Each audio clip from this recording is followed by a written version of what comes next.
मैं क्या था और ब्रह्मचर्य ने मेरी लाइफ में किस तरीके से बड़े बड़े बदलाव किए वो आज आपको इस वीडियो में देखने को मिलेंगे। तो बने रहो इस यात्रा में मेरे साथ, आध्यात्मिक यात्रा में मेरे साथ। मैं एक आलसी लड़का, मतलब इतना आलस था मुझ में कि कुछ काम करने की इच्छा ही नहीं होती थी। या तो सोना या फिर मोबाइल, बस दो ही चीज़ें थी ज़िंदगी में। सुबह नींद नहीं खुलती थी, घर वाले उठाते थे, उठ उठ उठ काम करना है उठ, लेकिन बैठे बैठे सो जाता था, फिर वापस लेट जाता था। और इस तरीके से मेरी नींद खुलती थी 11 बजे 12 बजे, इससे पहले नींद नहीं खुलती थी। नींद खुलने के बाद भी 2-3 घंटे फ़ोन में अश्लील वीडियोस, वो मुझे शारीरिक तौर पर कमज़ोर पे कमज़ोर किए जा रही थी। मानसिक क्षमताएं कम हो गई थी। दिन भर फ़ोन में, या तो नींद या फ़ोन, बस दिमाग काम नहीं करता था, सोचने में कुछ आता नहीं था। ऐसी हालत हो गई थी ब्रेन की। दिमाग इतना कमज़ोर हो गया था कि मैं अब चीज़ें भी भूलने लग गया था, बातें भूलने लग गया था बस फ़ोन में। फिर कहीं से मेरे दिमाग में प्रश्न आना चालू हुए कि क्या यार मैं कौन हूँ, ये जो दिखाई दे रहा है ये संसार, ये दुनिया क्या है? क्या मेरा जन्म सिर्फ इसलिए हुआ है कि मैं पैदा हूँ, जवान हूँ, बूढ़ा हूँ और मर जाऊँ? ये सारे सवाल मेरे दिमाग में इस तरीके से असर डाल रहे थे कि अब मुझे इसके अलावा कुछ सूझ ही नहीं रहा था। अब मैं फ़ोन में भी बस इन सवालों के जवाब ढूंढ रहा था। मैं जानना चाहता था कि आखिर मैं हूँ कौन? क्या मैं एक शरीर हूँ या फिर मैं इस शरीर का गुलाम हूँ? क्या मेरा जन्म सिर्फ मरने के लिए ही हुआ है? इसमें कुछ करना नहीं है क्या मुझे लाइफ में? और करना भी है तो क्या झूठे महल बनाने हैं, पैसा जोड़ना है, पैसा इकट्ठा करना है? और वो पैसा मेरे किस काम का जब वो मुझे मौत से बचा नहीं सकता? एक दिन मर जाऊंगा।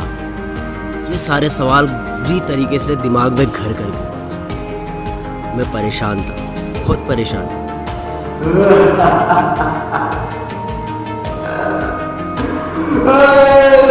अब मैंने सोच लिया था कैसे भी इन सवालों के जवाब ढूंढने। एक साधु मेरी ज़िंदगी में आया और उसने मेरी पूरी ज़िंदगी बदल दी।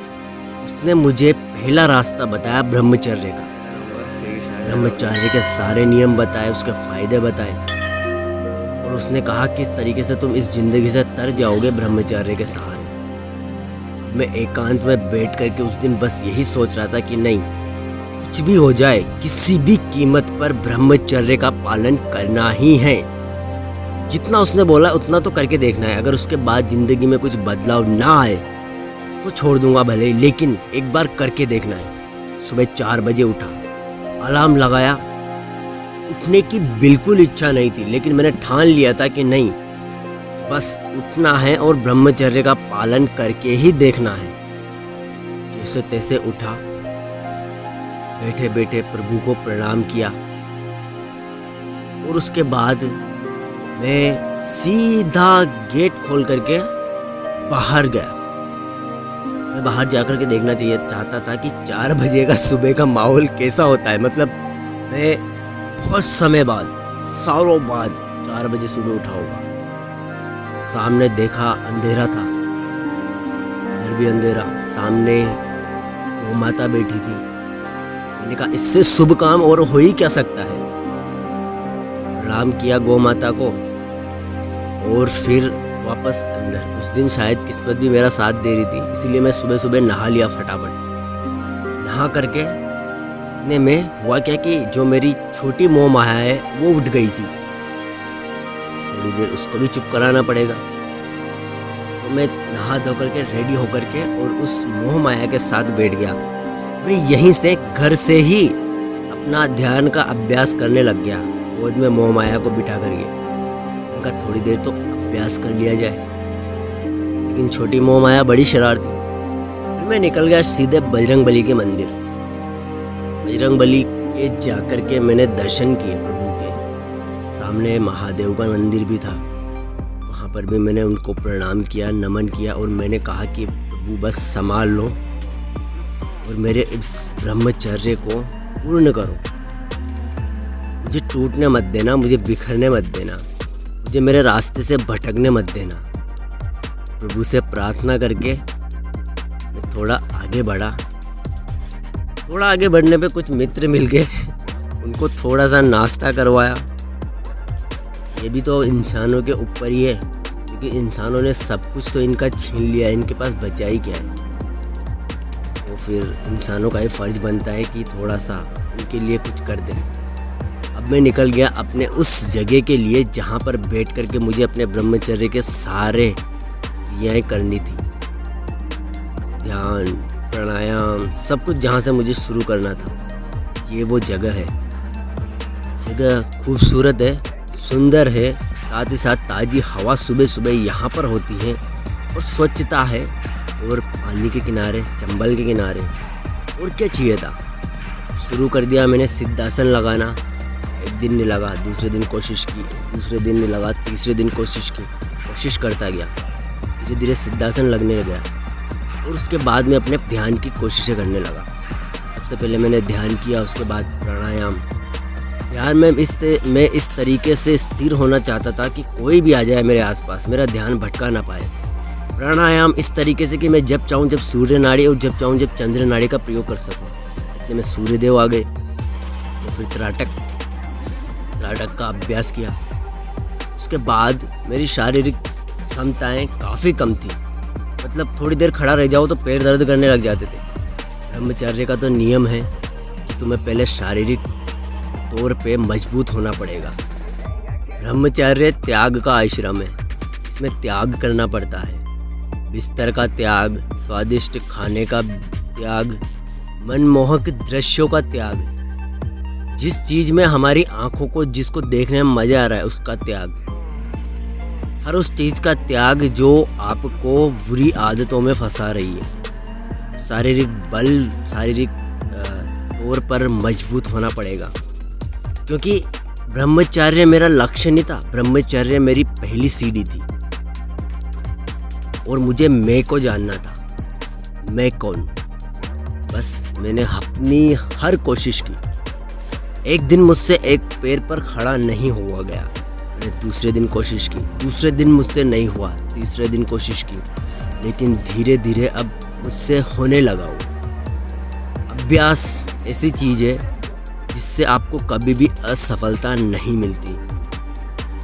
तुम लोगों ने काफ़ी बार सुना होगा कि कोई भी व्यक्ति पहली बार में सफल नहीं होता, कोशिशें जारी रखनी पड़ती है और वो एक ना एक दिन ज़रूर सफल होगा।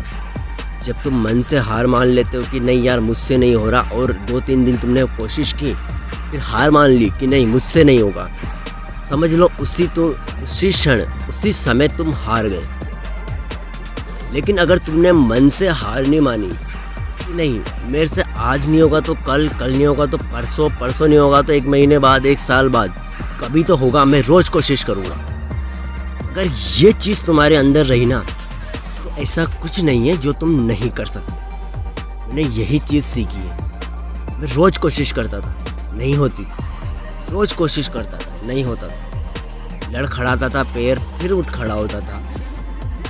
अगले दिन फिर नई सुबह के साथ नया जोश लेकर के मैं पहुंच जाता था अपनी उसी जगह पर, और फिर से वापस वही प्रयास मैंने चालू रखा।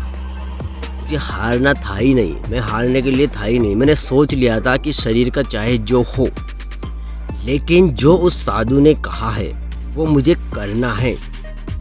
बस मैं लगा रहा, मैंने हारने के बारे में सोचा ही नहीं। ये बात मेरे दिमाग में आई ही नहीं कि नहीं ये चीज़ मेरे से नहीं होगी।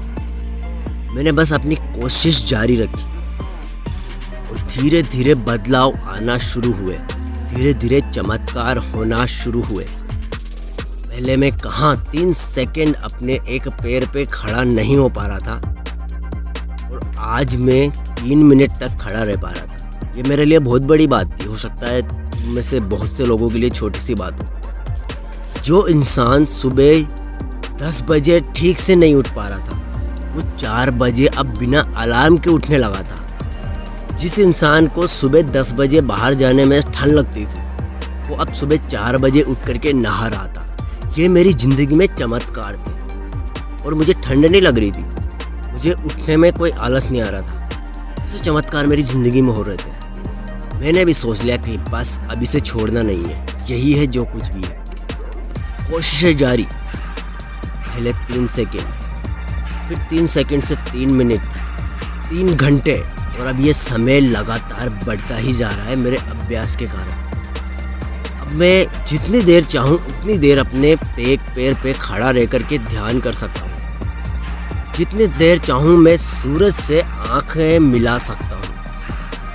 जितनी देर चाहूँ मैं ध्यान कर सकता हूँ और मेरे आसपास कोई भी हो मुझे उसका पता ही नहीं चलता, मुझे उससे फ़र्क नहीं पड़ता। ये सब मेरे साथ हो रहा था, लेकिन ये ज़्यादा लंबे टाइम के लिए नहीं था, क्योंकि अभी मुझे 30 दिन ही हुए थे ये अभ्यास करते करते। और अब मैं अपने ध्यान में इनमें मतलब ऐसा होने लगा था जैसा मैं पहले नहीं था। अब मैं बहुत समय तक, बहुत ज़्यादा समय तक ये चीज़ें कर पा रहा था, इसीलिए मेरे लिए चमत्कार थी और मैं इसे आगे जारी रखूँगा, क्योंकि ब्रह्मचर्य तो मेरी पहली सीढ़ी थी। मैंने सारी वासनाओं को त्याग दिया। मैंने हर ऐसी चीज़ को देखना सुनना छोड़ दिया जो मुझे भटकाए, जो मेरे दिमाग में, मेरे मन में गलत विचार लाए, क्योंकि यही सारी चीज़ें हमें भटका देती है और हमें इस शरीर का गुलाम बना करके रख देती है। बस मैं अपने इस अभ्यास में निरंतर लगा रहा और सारी वासनाओं को मिटाता गया। अब मुझे दूसरे में और मुझ में कोई फ़र्क ज़्यादा नज़र नहीं आता। शरीर के तौर पर मैं किसी से फ़र्क नहीं करता, कोई जानवर हो या मैं खुद हो, उसमें और मुझ में कुछ फ़र्क मुझे नज़र नहीं आता, क्योंकि शरीर के तौर पर मैं फ़र्क कर ही नहीं पा रहा। शरीर तो उसका भी एक दिन नष्ट होना है और एक दिन मेरा भी नष्ट होना है। ये सारी चीज़ें कि अब मैं कौन हूँ, मुझे मेरा वास्तविक रूप जानना है, ये प्रश्न आज भी मेरे दिमाग में है और मैं इनका जवाब जब तक ना खोज लेता चैन से नहीं बैठूँगा। मैंने अभी तो केवल ब्रह्मचर्य शुरू किया है और इसने मेरी ज़िंदगी में इतने बदलाव किए जिसकी मैं कल्पना ही नहीं कर सकता। अब समय था स्वाद को त्यागने का। एकदम नॉर्मल खाना, पानी की जैसी सब्जी, ना मीठा, क्योंकि मीठे से भी ब्रह्मचर्य खंडित हो जाता है। ये मेरी बड़ी मोहमाया है और ये देख लो तुम, ये मेरी छोटी मोहमाया। ये दोनों को मैंने मोहमाया इसलिए नाम रखा क्योंकि ये मुझे ज़्यादा भटकाती है मेरा ध्यान। इससे आगे मेरी ज़िंदगी में क्या बदलाव हुए, ब्रह्मचर्य ने किस तरीके से मेरी ज़िंदगी में बदलाव किए, और क्या मैं जान पाया कि मैं कौन हूँ। क्या मैं शरीर हूँ जो पैदा होने और मरने के लिए ही पैदा होता है? इन सब सवालों के जवाब आपको आगे की सीरीज़ में, आगे की वीडियोज़ में मिलेंगे। तो अगर आप भी अपनी आध्यात्मिक यात्रा को आरंभ कर रहे हैं तो जुड़ जाइए मुझसे।